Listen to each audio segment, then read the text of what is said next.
त्रय की साधना ही उपाय है मोक्ष। समय सार परमागम आचार्य अमृतचंद्र कृत आत्मख्याति टीका परिशिष्ट उपाय उपेय भावाधिकार, इसकी चर्चा पूर्ण करते हुए परिशिष्ट का जो मूल प्रयोजन है लिखने का, ज्ञान मात्र जिस आत्मा को कहा हुआ है उस ज्ञान मात्र आत्मा में ही साध्य और साधकपना सहज घटित होता है। यह भी एक तरह से कहने का प्रयास किया कि जब तक मैं ज्ञान मात्र हूँ ऐसा निर्णय नहीं करते हैं तब तक न साधकपना आता है न साध्यपने की प्राप्ति होती है। साधक बनने के लिए भी ज्ञान मात्र हूँ ऐसा ही निर्णय करना जरूरी है और ऐसे ही निर्णय में निरंतर रहना, लगे रहना, स्थिर रहना, तब सहज साध्यपने की प्राप्ति होती है। परंतु वह ज्ञान मात्र भाव कहने में एकांत नहीं है, अनेकांत है। ये बात भूले नहीं, इसलिए पुनः पुनः लौट करके उस पर आते हैं, अनेकांत पने पर आते हैं। जो 271वें कलश की चर्चा अपन ने कल कर ली थी, उसमें भी यही कहने का प्रयास किया है कि ज्ञान मात्र कहने का भाव ज्ञान मात्र नहीं है। दो बातें इसमें, एक तो ज्ञान मात्र कहने पर ज्ञेयों को जानने वाला ज्ञान ये कहा जाता है, तो अकेला पर ज्ञेयों को जानता हो ऐसा ही ज्ञान मात्र नहीं है। और निष्कर्ष जो निकाला उसमें ज्ञान ही नहीं अकेला, वो उस ज्ञान मात्र भाव में ही ज्ञानपना भी है, ज्ञेयपना भी और ज्ञातापना भी है।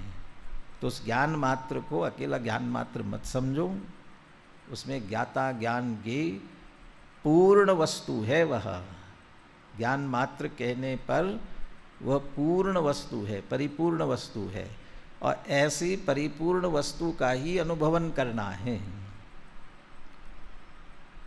7वीं गाथा की टीका में, जिस गाथा में नवीनानम न चरितम न दंसनम जानगो शुद्धो न ज्ञान है न दर्शन है न चारित्र है, सबका निषेध कर दिया, एक सहज गायक भाव मात्र। तो जहाँ ये कहा है वहाँ ये कहते हैं अनंत पर्यायों को पीकर बैठा है, ऐसा किंचित मीलित आस्वाद वाला एक अखंड अभेद वस्तु रूप जो ज्ञायक भाव है, ऐसा वह ज्ञायक भाव है। तो पहले तो कह दिया न ज्ञान है, दर्शन है, न चारित्र है, तो फिर बिल्कुल ऐसा खाली, सारे गुणों से रहित, निर्गुण, नीरस ऐसा ही होगा आत्मा, ऐसा ही लग रहा होगा। इसलिए नहीं, वो सारे विकल्पों का निषेध किया है और समझते समय जिसे ज्ञान दर्शन चारित्र के भेद पूर्वक समझा दिया था, अब समझ में आया तो उनका विकल्प छोड़ करके सहज एक ज्ञायक मात्र रूप आत्मा हूँ। अब वो जो आत्मा है, अब पुनः उसमें ये अनंत पर्यायों को पीकर बैठा, फिर वो भेद खड़ा हो गया ना। वो समझाए कैसे, इसलिए उसे कहते हैं शब्दों में, लेकिन अंदर उसका विकल्प नहीं, रंच मात्र भी। ऐसे ही ज्ञान मात्र भाव ही हूँ मैं, जैसा गद्य में कहा, न द्रव्ये न खंडयामी न क्षेत्रे न खंडयामी, न काले न खंडयामी, न भावे न खंडयामी, सो विशुद्धो ज्ञान मात्र भावो अस्मि। सो विशुद्ध एक ज्ञान मात्र ही भाव हूँ। अब उसको पुनः कहते कि वो जो ज्ञान मात्र भाव कहा, क्या लग रहा है? ज्ञान बस ज्ञान ही अकेला और कुछ नहीं है। और ज्ञान माने क्या? ज्ञेयों को जानता है, ऐसा ज्ञान। इन दोनों ही बातों का निषेध करना चाहते हैं। पर ज्ञेयों का ज्ञायक मात्र नहीं है और अकेला ज्ञान नहीं है, स्वयं ज्ञेय भी है और ज्ञाता भी है। ज्ञाता, ज्ञान, ज्ञेय, ये सभी चीज़ें उस एक सहज ज्ञान मात्र भाव में आ जाती हैं। कलश मूल पढ़ ही लिया था, लेकिन कल अपन ने पाठ नहीं किया था, तो आज अपन मूल श्लोक का पाठ और पद्यानुवाद भी बहुत सरल किया है। इन दोनों का अपन पाठ करते हैं, फिर आगे बनारसदास जी का छंद भी पढ़ते हैं, फिर गुरुदेव श्री का उद्धरण पढ़ेंगे। बोलिए। योऽयं भावो ज्ञानमात्रोऽहमस्मि, ज्ञेयो ज्ञेयज्ञानमात्रासनैव, ज्ञेयो ज्ञेयज्ञानकल्लोलवलगन्, ज्ञानज्ञेय ज्ञात्रिमद्वस्तु मात्रा। पर ज्ञेयों के ज्ञान मात्र में नहीं जिनेश्वर, मैं तो केवल ज्ञान मात्र हूँ निश्चित जानो। ज्ञेयों के आकार ज्ञान की कल्लोलों से, परिणित ज्ञाता ज्ञान ज्ञेय मैं वस्तु मात्र हूँ। सरल है, इसलिए पुनः उस पर चर्चा करने की जरूरत नहीं है। पांडे राजमल जी की कलश टीका पढ़ ली थी ना अपन ने, है ना? उसमें भी यही कहा था, मैं ज्ञायक और छह द्रव्य ज्ञेय ऐसा तो नहीं है। मुझ में ही स्वयं में वेद्य वेदक भावपना होने से, वेद्य वेदक भावपना होने से मैं ही वेद्य हूँ, इसलिए ज्ञेय हूँ, वेदक हूँ इसलिए ज्ञायक हूँ, ज्ञान हूँ और ज्ञाता हूँ। उसी में ये सभी भाव सहज ही शामिल होते हैं। अब बनारसदास जी ने कुछ विशेष शब्दों का प्रयोग भी किया, उस पर से काफ़ी चर्चा भी होती है, बहुत अधिक विस्तार में तो नहीं जाएंगे। 507 पेज पर, 507 पेज पर बोलिए। स्वपर प्रकाशक सकति हमारी, ताते बचन भेद भ्रम भारी। ज्ञेय दशा दुविधा पर गासी, निज रूपा पर रूपा भासी। निज रूपा आत्म सकति, पर रूपा पर बस्त। जिन लख लीनो पेच, तिन लख लियो समस्त। स्वपर प्रकाशक शक्ति हमारी, हमारी आत्मा की जानने की शक्ति कैसी है? स्वपर प्रकाशक है। स्वपर प्रकाशक का मतलब स्वयं को भी जानती है और पर को भी जानती है। अब स्वप्रकाशक, पर प्रकाशक, तो स्वप्रकाशक ये शक्ति किसकी? मेरी। और पर प्रकाशक ये शक्ति किसकी? पर की। पर प्रकाशक है ना, पर प्रकाशक है। तो ये कह रहे कि ताते वचन भेद भ्रम भारी। ये स्वपर प्रकाशक कह दिया ना उसे, पर प्रकाशक कह दिया, तो ऐसा लगता है ये पर से कोई संबंध है, पर की कुछ जिम्मेदारी है इस पर, या तीन बातें थी। पर से कुछ संबंध है, पर की जिम्मेदारी है और अपेक्षा है। बिना उसके पर प्रकाशकपन नहीं बनता। ये वचन होने के कारण से ऐसा भ्रम खड़ा हुआ। वचन भेद भ्रम भारी। स्वपर प्रकाशक दो कहे हैं, वचन भेद कहने का भेद है। वहाँ दो प्रकार की शक्ति नहीं है, वो एक ही जानने की, प्रकाशित करने की शक्ति में ही सहज ऐसा स्वभाव पड़ा है। प्रदीपवत सूत्र है ना, पूरा ही सूत्र हो गया, इतना ही है ना। प्रदीपवत इतने से सूत्र में ही कह दिया, परीक्षा मुख का है ना, प्रदीपवत कह दिया, उसी में दीपक की तरह। अब वो दीपक जैसे स्वयं सहज प्रकाशित है, उसको प्रकाशित करने के लिए दूसरे की आवश्यकता नहीं है, और बस दूसरों को प्रकाशित कर रहा है, सहज हो रहा, स्वयं हो रहा है, दूसरे को सहज कर रहा है, स्वयं हो रहा है प्रकाशित। रात्रि में एक व्यक्ति की ड्यूटी लगाई, बहुत बड़ा महल था, उस महल में पहले दीपक दिए जलते थे ना बहुत, तो अब रात हो गई बहुत, अब उजाले की आवश्यकता नहीं है, तो अनावश्यक है तो कुछ छोड़ करके बाकी दीपक बुझा दिए जाए। तो एक बूढ़े व्यक्ति की जिम्मेदारी थी, उसने एक दिन बेटे से कहा कि तुम सब बुझा के आ जाओ। तो बुझा के आया, फिर बूढ़े बाबा को विकल्प आया कि वो बुझे कि नहीं बुझे देख करके आते हैं, बुझ गए कि नहीं, जल रहे कि बुझ रहे हैं, देख कर आते हैं। कैसे देखेंगे? कि एक दीपक लेकर के गया। कि क्यों दीपक लेकर के जा रहे? कि ये देखने जा रहा हूँ कि दीपक जल रहा है कि बुझा है, देखने के लिए। तो दीपक जल रहा है ये देखने के लिए दूसरे दीपक की कहाँ जरूरत है? क्यों? वो स्वयं जल रहा है, देखिए वो जल रहा है कि नहीं देखना पड़ेगा ना, कहाँ जरूरत है? वो उससे अपने आप दिख जाएगा ना, कि नहीं उसे देखने के लिए दूसरे दीपक की जरूरत पड़ेगी। वो स्वयं को भी प्रकाशित कर रहा है, दूसरों को भी प्रकाशित कर रहा है, उसकी सहज शक्ति है। तो दो शब्द प्रयोग किए गए, लेकिन शक्ति दो नहीं, वचन भेद, ये वचन का भेद मात्र है, इसलिए भ्रम खड़ा हुआ। गेय दशा दुविधा परगासी, निज रूपा पर रूपा भासी। गेय दशा, ज्ञान दशा दो प्रकार की नहीं है, जानने की दशा दो प्रकार की नहीं है। जिसे जाना गया वो गेय दो प्रकार का है। कैसा दो प्रकार? निज रूपा पर रूपा, कुछ निज रूप गेय स्वगेय है, कुछ पर रूप है पर गेय है। गेयों का अंतर है। निज रूप गेय कौन है और पर रूप कौन है? निज रूपा आत्म शक्ति, पर रूपा पर वस्तु।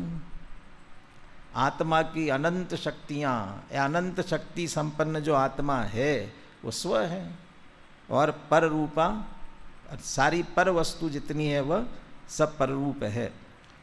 जिन लखी लीनो पेच यह, तिन लखी लियो समस्त। जिनने इतनी सी बात सब, ये पेच जिनके ख्याल में आ गया, गेयों का भेद है, उनके कारण से ज्ञान में इस शक्ति, जानने की शक्ति में कोई दोपना नहीं है, वो एक सहज है। अब इसी में अब निश्चय व्यवहार भी लग जाता है, एक निश्चय से शक्ति और एक व्यवहार से शक्ति है।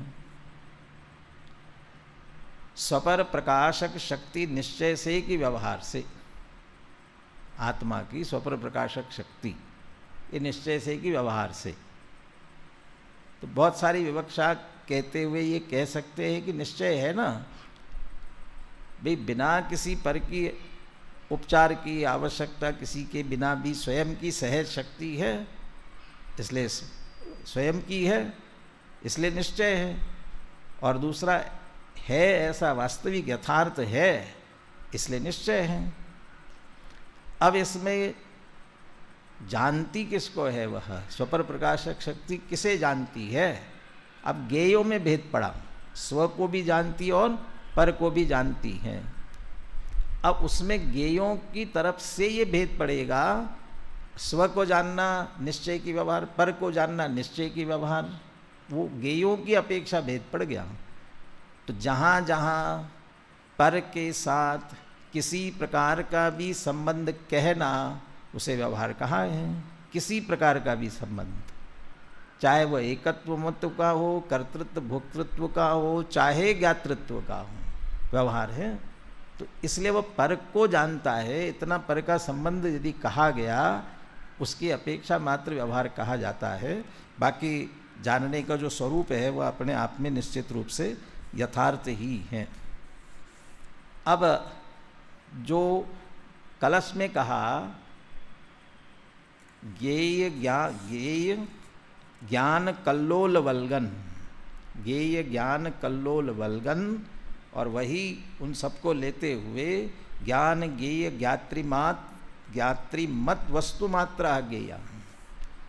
ज्ञेयों के ज्ञानों ज्ञेय में जो ज्ञान में जो ज्ञेयों के कल्लोले उत्पन्न हो रही है।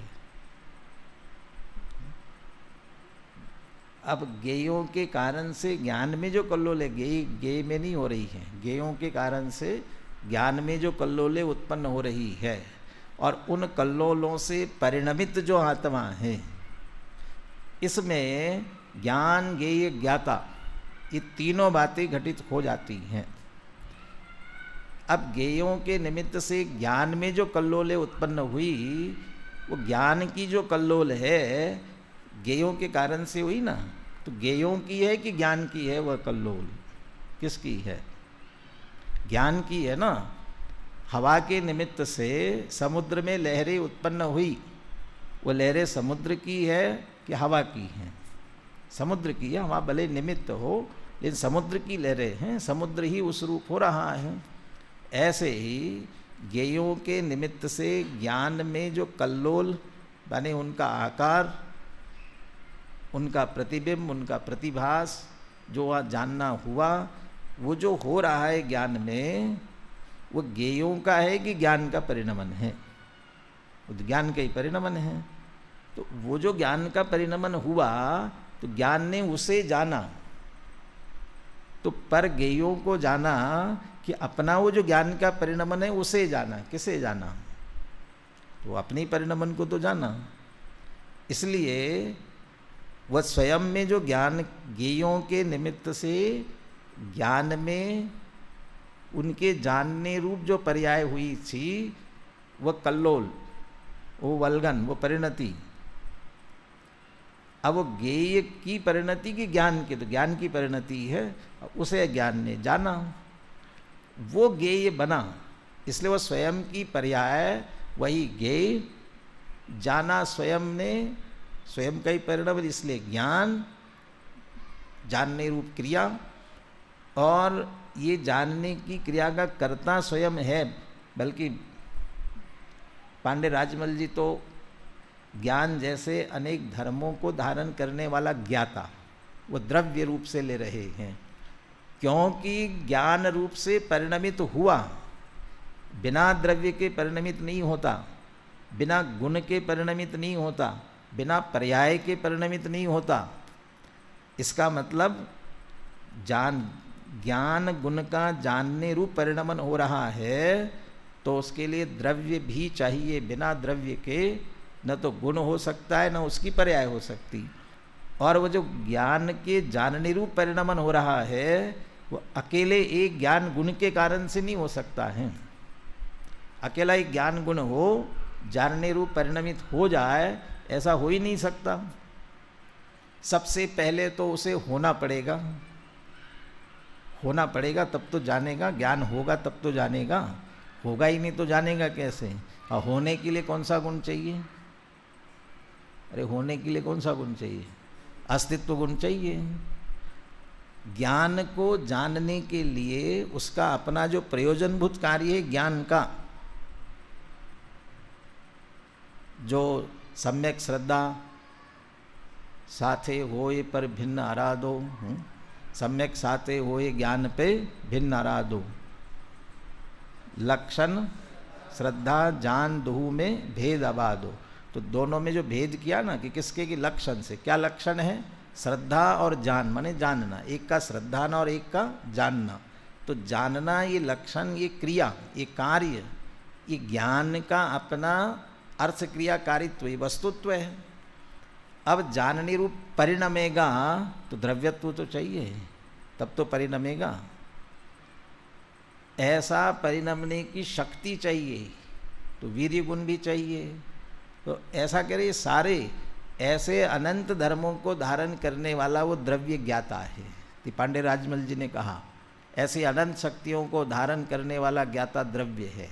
तो वो ज्ञातापना भी, द्रव्यपना भी उसमें आया। तो क्या ज्ञेय भी स्वयं, ज्ञान भी स्वयं और ज्ञाता भी स्वयं, स्वयं में ही बना। ज्ञान रूप जानने के कार्य रूप से स्वयं परिणमा, उस परिणमन को ही जाना है, इसलिए ज्ञेय भी स्वयं ही बना, स्वयं की परिणति। और ज्ञाता तो स्वयं द्रव्य ही। अब पर के साथ क्या संबंध आया इसमें? तो गेय तो पर बना ना, पर कहाँ बना? पर के निमित्त से यहाँ जो जानन रूप परिणति हुई थी उसे जाना है, वही गेय बनी है, उसे जाना है। तो पर कहाँ आया इसमें? पर उसमें जाना गया, वो जो लक्ष्य गेय ज्ञान का जानन रूप परिणमन हो रहा था, उसका जो विषय बना है वह गेय था। मैं ढूंढ रहा था कि भावार्थ दिया है क्या अनुशीलन में, लेकिन भावार्थ नहीं मिला, तो मैं थोड़ा भावार्थ पढ़ता हूँ, आप सुनो ध्यान से, सिर्फ आपके पास नहीं है, मैं पढ़ रहा हूँ पंडित जयचंद जी छावड़ा का भावार्थ इसी कलश का। ज्ञान मात्र भाव ज्ञात्री क्रियारूप होने से ज्ञान स्वरूप है। ज्ञान मात्र भाव ज्ञात्री क्रियारूप होने से ज्ञान स्वरूप है। अब ये ज्ञान मात्र भाव ज्ञात्री क्रिया और ज्ञान स्वरूप है, इसमें क्या दम निकला? तो पहला ज्ञान स्वरूप भाव का अर्थ है ज्ञान लक्षण आत्म द्रव्य, और इसके जानने रूप क्रिया ज्ञात्री क्रिया, ज्ञात्री क्रिया जानने रूप परिणमता है ना, तो जानने रूप परिणमता है किस कारण से, क्या विशेषता है ऐसी उसमें, ऐसी कौन सा गुण है जिसके कारण ऐसा परिणम, वो ज्ञान स्वरूप, इसलिए ज्ञान स्वरूप है। तो पहला ज्ञाता ज्ञान स्वरूप भाव का अर्थ द्रव्य, ज्ञान मात्र भाव का अर्थ द्रव्य, ज्ञात्री क्रिया माने उसकी पर्याय, और ज्ञान स्वरूप है माने गुण, ज्ञान गुण स्वरूप है। और वह स्वयं ही निम्न प्रकार से गेय रूप भी है। कैसे? बाह्य गेय ज्ञान से भिन्न है, वे ज्ञान में प्रविष्ट नहीं होते। गेयों के आकार की झलक ज्ञान में पड़ने पर ज्ञान गेयाकार रूप दिखाई देता है। इसी के लिए गुरुदेव ने दर्पण का उदाहरण दिया है, इसके बाद अपन पढ़ेंगे। माने कोई गेय ज्ञान का विषय बना, सामने आना जरूरी नहीं है, सामने आना जरूरी नहीं है, सामने आने पर ही ज्ञान होता है ऐसा नहीं है। ये तो चक्षुर इंद्रिय आदि के लिए जहाँ आवश्यकता है वो अलग बात है, लेकिन सब जगह उसके सामने होना जरूरी नहीं होता है, विषय बनना। और जैसे विषय बना तो उसकी झलक ज्ञान में आती है, उस रूप जानने रूप परिणमन होता है, तो वो ज्ञान गेयाकार रूप दिखाए, उसके जानने रूप परिणमित होता है, इसलिए वैसा दिखता है। परंतु वे ज्ञान की ही तरंगे हैं, गेयों की नहीं है। वे ज्ञान तरंगे ही ज्ञान के द्वारा ज्ञात होती हैं। कौन सी ज्ञान तरंग? जिसमें वो गेय प्रतिबिंबित हो रहा है, वह ज्ञान की तरंग, ज्ञान की पर्याय, वह हमारे जानने में आ रही है, इसलिए वो हमारी गेय बनी। इस प्रकार स्वयं ही स्वतः जानने योग्य होने से ज्ञान मात्र भाव ही गेय रूप हुआ। वो ज्ञान ही ज्ञात्री क्रिया रूप परिणमित हुआ था, अब वो जो जानने रूप परिणमन हुआ है वही हमने जाना है। और स्वयं ही अपना जानने वाला होने से ज्ञान मात्र भाव ही ज्ञाता है। इस प्रकार ज्ञान मात्र भाव, ज्ञान, गेय, ज्ञाता, इन तीनों भावों से युक्त सामान्य विशेष रूप वस्तु है।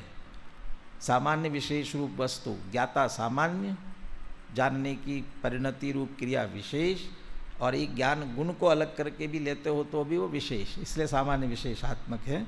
ऐसा ज्ञान मात्र मैं हूँ, इस प्रकार अनुभव करने वाला पुरुष अनुभव करता है। उसे पर के सापेक्षता की जरूरत नहीं पड़ती है। सापेक्षता की, पर को जान रहा हूँ इसलिए पर गेय की सापेक्षता पड़ी हो, ऐसा नहीं है। पर गेयों की सापेक्षता ही जानने के लिए आवश्यक हो तो सर्वज्ञता नहीं बन सकती कभी। क्यों? सारे पदार्थ जगत में हैं, जगत के सारे पदार्थ है, सारे पदार्थों को जानता है, तो है ना, तो जान रहा है, क्या दिक्कत है इसमें? कि नहीं, जो उनकी भूतकाल की अवस्थाएं नष्ट हो गई वो तो है नहीं ना, और भविष्य की अभी उत्पन्न नहीं हुई वो तो नहीं है, अकेले वर्तमान है।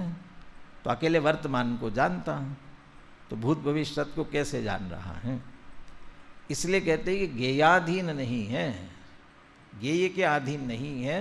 ज्ञान अपनी सामर्थ्य से सहज गेयों को जानता है।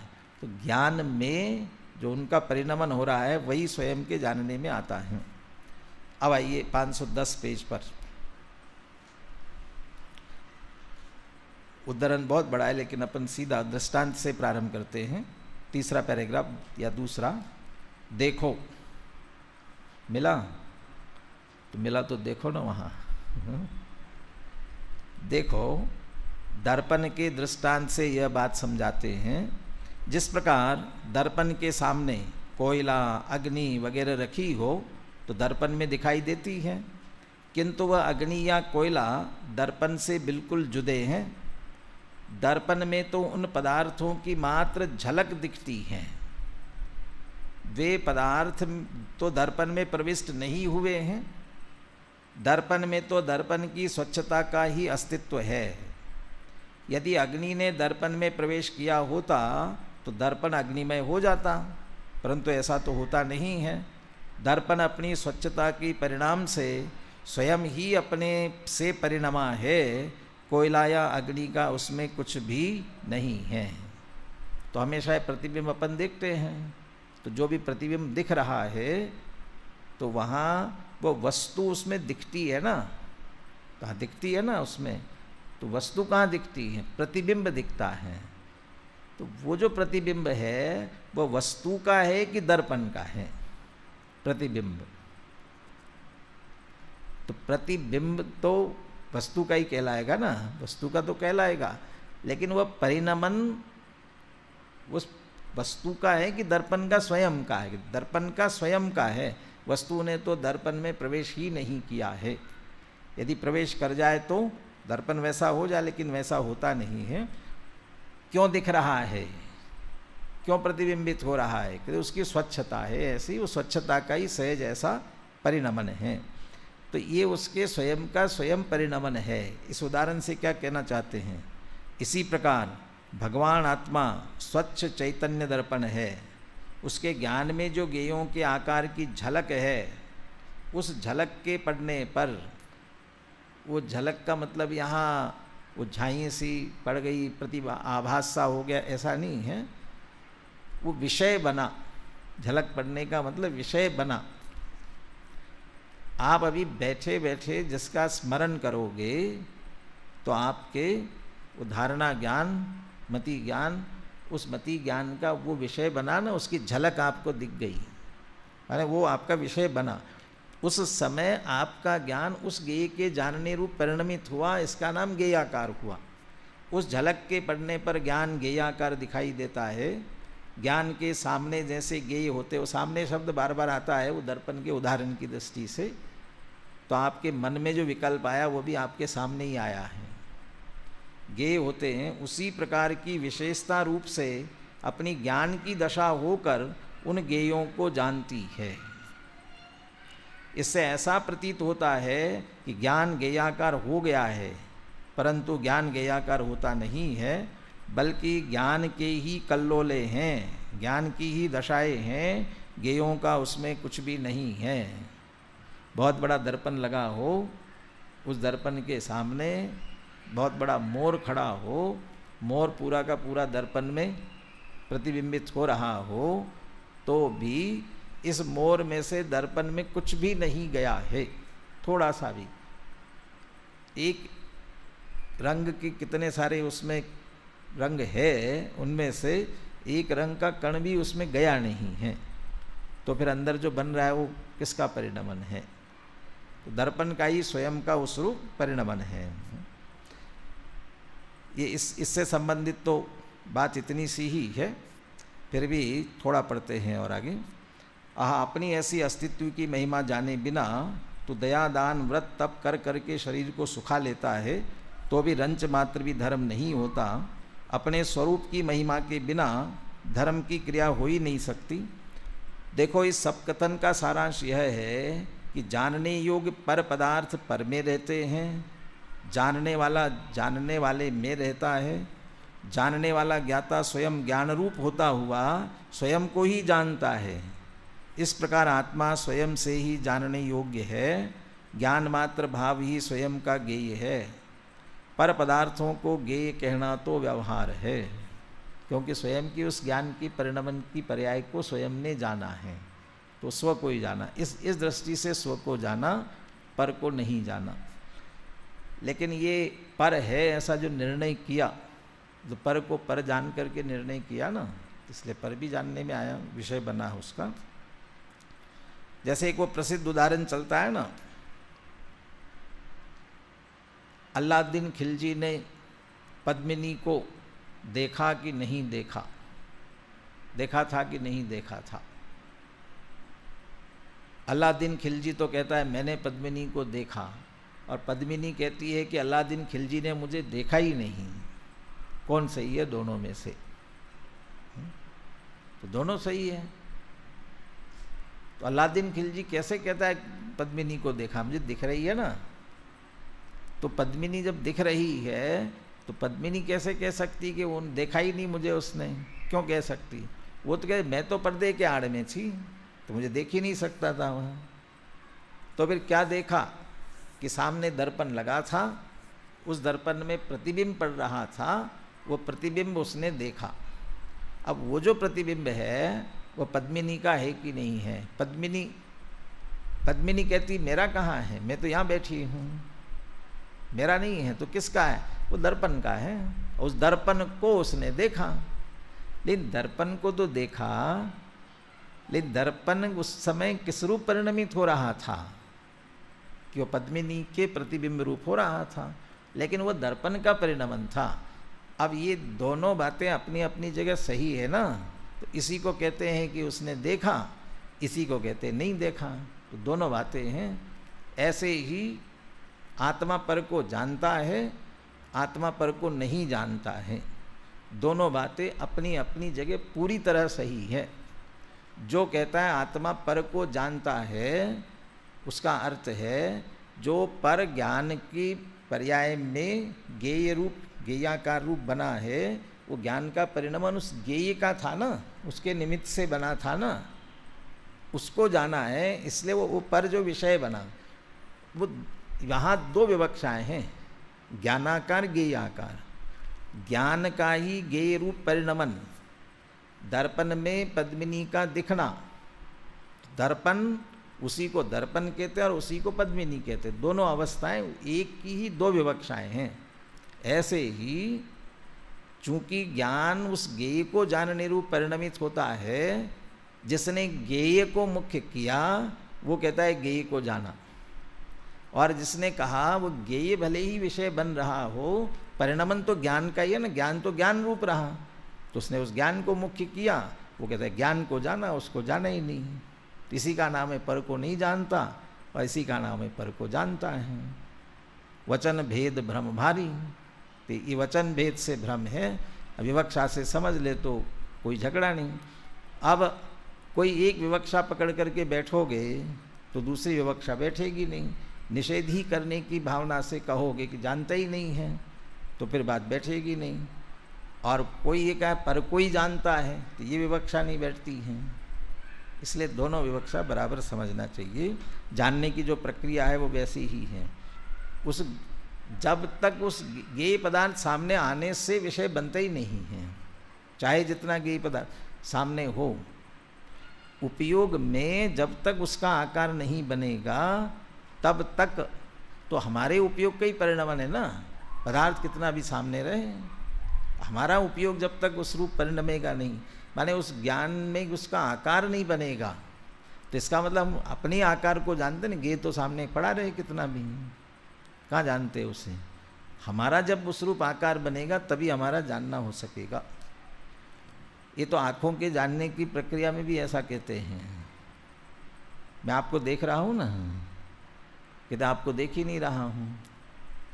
तो देख तो रहे हो, आप लोग दिख रहे हो ना।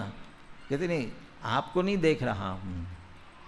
कह रहे आपका एक प्रतिबिंब मेरे इस आँख के गोलक में ऐसी कुछ विशेषता है वो कैमरे जैसी, तो आपका प्रतिबिंब मेरे इसमें पड़ रहा है अंदर, अब मैं उसको देख रहा हूँ। और यदि ये सिस्टम गड़बड़ हो जाए ना, वो आपका प्रतिबिंब इसमें पड़ने का ये सिस्टम गड़बड़ हो जाए, तो आप देखोगे सामने होकर के भी नहीं दिखोगे। तो इसका मतलब इसका परिणमन है ना ये। ऐसे ही मेरा ज्ञान की पर्याय गड़बड़ हो उस समय, गे सामने भले कितने भी हों, लेकिन ज्ञान उस गे के जानने रूप परिणमना ही नहीं होगा तो उस रूप होगा ही नहीं ना, तो गे क्या कर लेगा। गे के अनुसार ज्ञान नहीं होता, गे के निमित्त से ज्ञान नहीं होता, गे है इसलिए ज्ञान नहीं होता। ऐसे बहुत सारे उसके संदर्भ में निकालते हैं। खिमचंद भाई के इसके संदर्भ में बहुत सारे सूत्रात्मक वाक्य हैं। गे के अनुसार नहीं होता, गे के कारण नहीं होता, गे के आकार नहीं होता, गे है इसलिए नहीं होता। और इन सबको ज्ञान की तरफ से, ज्ञान से गे जाना जाता है, ज्ञान के अनुसार जाना जाता है, ज्ञान है। इसलिए तो ज्ञान की पर्याय में जिस गे को जानने की जिस समय योग्यता है उस समय उसे जानता है।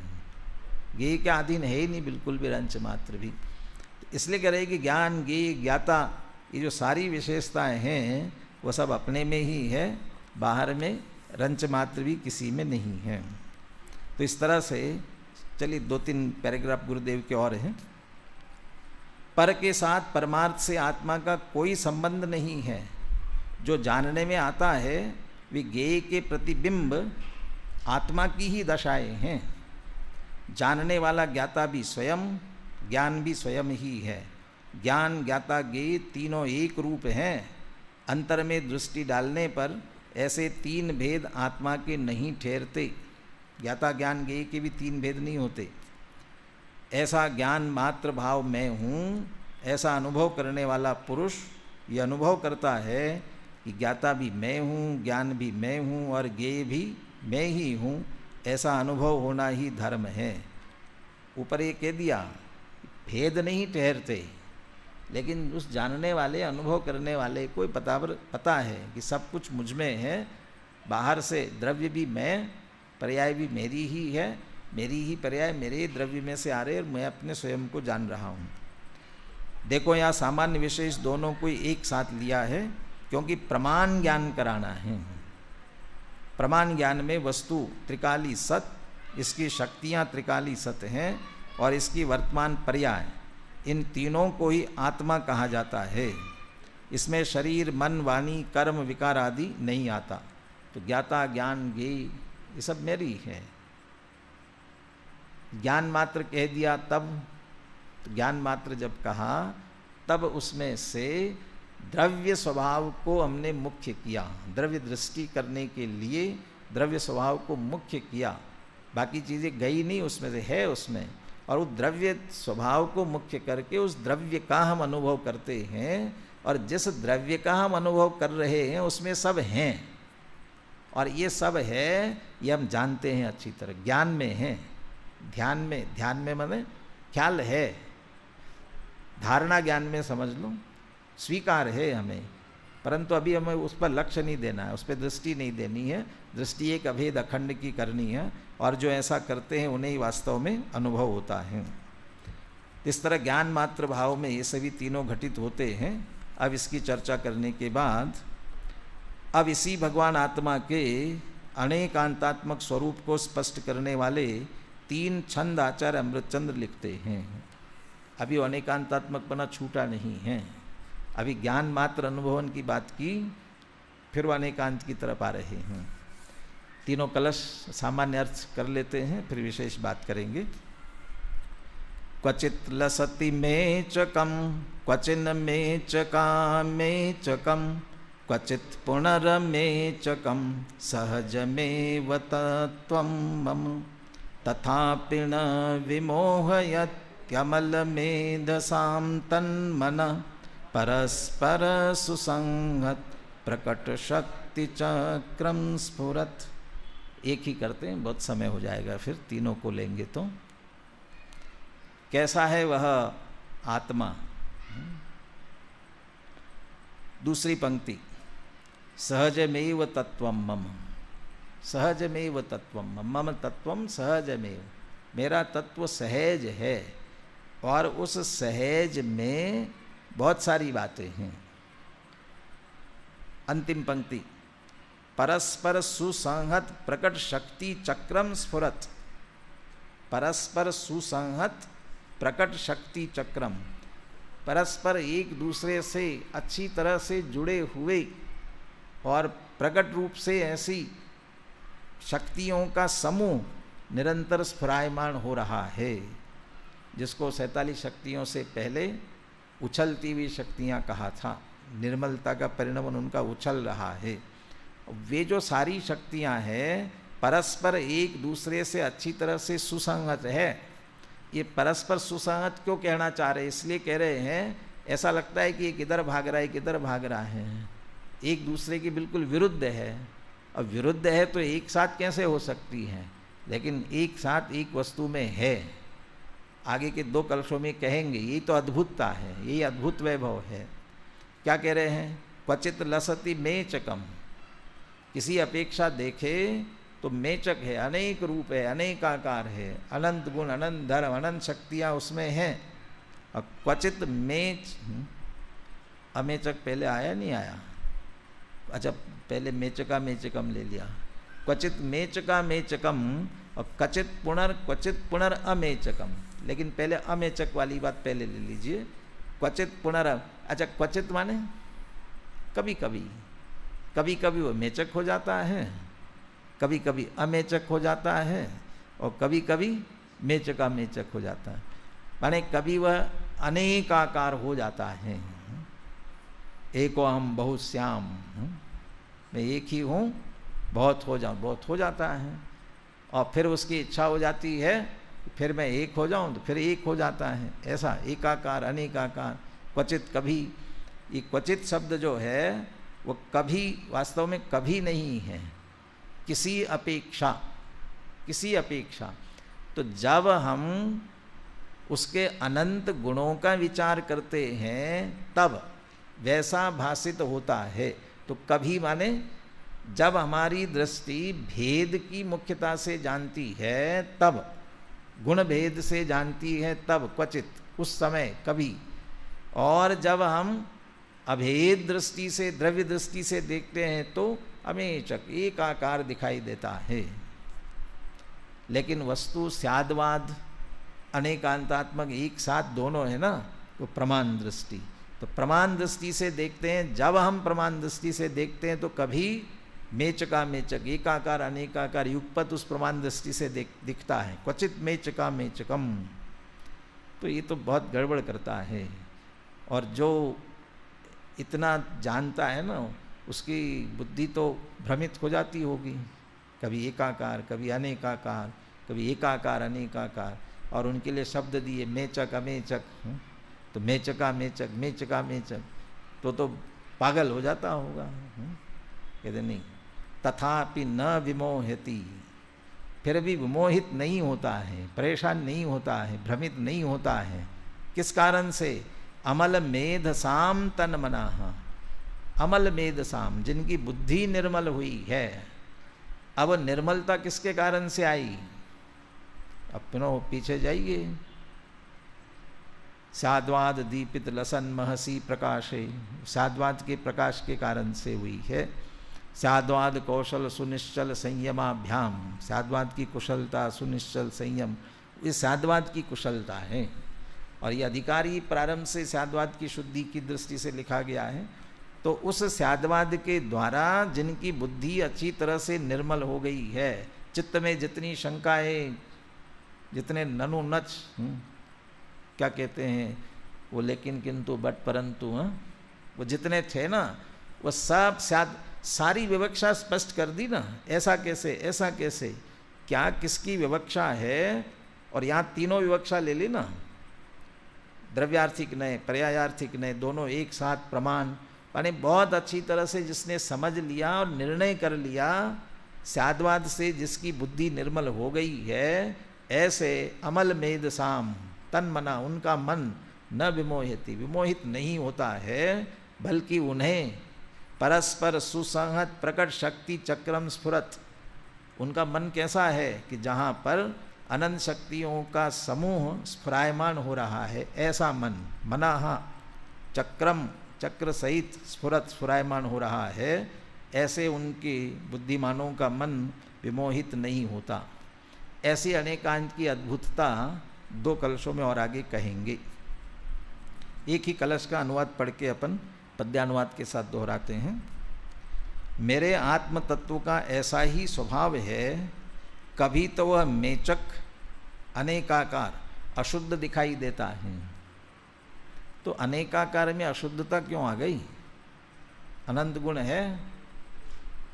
तो यदि वह गेयों को अनेक गेयों का झलकना लेते हो ना, एक तो उन गेयों के झलकने मात्र उतने भी अशुद्धि कही जाती हैं, और दूसरा भेद दृष्टि करते ही विकल्प खड़ा होता है, इतनी अपेक्षा से उसे अशुद्ध भी कहते हैं। और कभी अमेचक एकाकार शुद्ध दिखाई देता है, तथा कभी मेचका मेचक दोनों रूप दिखाई देता है। तथापि परस्पर सुग्रथित प्रगट अनंत शक्तियों के समूह रूप। अनंत शक्तियों का समूह कैसा है? परस्पर सुग्रथित और प्रगट। द्रव्यों के समूह को विश्व कहते हैं और गुणों के समूह को द्रव्य कहते हैं। दोनों जगह समूह शब्द है ना, ये दोनों समूह में कितना अंतर है। जो द्रव्यों का समूह विश्व है, वो समूह किस प्रकार का? एक द्रव्य का दूसरे द्रव्य से कोई संबंध नहीं, ऐसा समूह। और गुणों का समूह कैसा है? जो प्रारंभ में बात ली गई है, एक गुण का रूप दूसरे गुण में है, सब गुण एक दूसरे में व्याप्त है, तन्मय है, तादात्म्य है, और एक गुण दूसरे गुण रूप होता नहीं है। ये जो परस्पर ये सुसंग सुग्रथित प्रगट ऐसा समूह, तन्मय तादात्म्य एक रूप होने वाला ऐसा, वो ऐसे अनंत शक्तियों का समूह रूप से। ऐसा नहीं है कि इकट्ठा कर लिया, कहीं की ईंट कहीं का रोड़ा, हाँ, भानुमती ने कुड़मा जोड़ा, हाँ? कुछ यहाँ से ले लिया, कुछ यहाँ से ले लिया। ये कोई एक ऐसा गीत बना हुआ है, वो भगवान ने महिला को कैसे बनाया। गीत तो याद नहीं मुझे, जो उसमें पूरा लिखा हुआ है, किससे चालाकी ले ली, लोमड़ी से चालाकी ले ली, इससे फलाने से फलाना ले लिया, फलाने से फलाना ले लिया। वो बहुत सारी विशेषताएं और सब की विशेषताएं बताई हैं, किससे किससे ले लिया, और वो इतनी सारी विशेषता लेके बनाई। तो ऐसा होता है कि किसी से ली है क्या, एक से उधार ले करके। ऐसा द्रव्य बना होगा तो द्रव्य में भी ऐसे गुणों को लिया होगा। ये सुग्रथित है, एक दूसरे से जुड़े हुए, वो ऐसा गुणों का समुदाय, पिंड अखंड पिंड, ऐसे समूह रूप से स्फुरायमान वह मेरा आत्म तत्व निर्मल बुद्धि वालों के मन को विमोहित नहीं करता, भ्रमित नहीं करता। जिन्होंने स्याद्वाद से उससे अच्छी तरह से जान लिया, वे भ्रमित नहीं होते। बोले 272वां कलश बोलिए। कुचिल्लसति मेचकम कुचिन्मेचकामेचकम कुचित पुनरमेचकम सहजमेव तत्त्वं मम तथापि न विमोहयत् यमलमेधशां तन्मना परस्पर सुसंहत प्रकट शक्ति चक्रम स्फुरत्। अरे अमेचक कभी कभी यह मेचक दिखता, कभी मेचका मेचक यह दिखाई देता है। अनंत शक्तियों का समूह है आत्म, फिर भी दृष्टिवंत को भ्रमित नहीं होने देता है।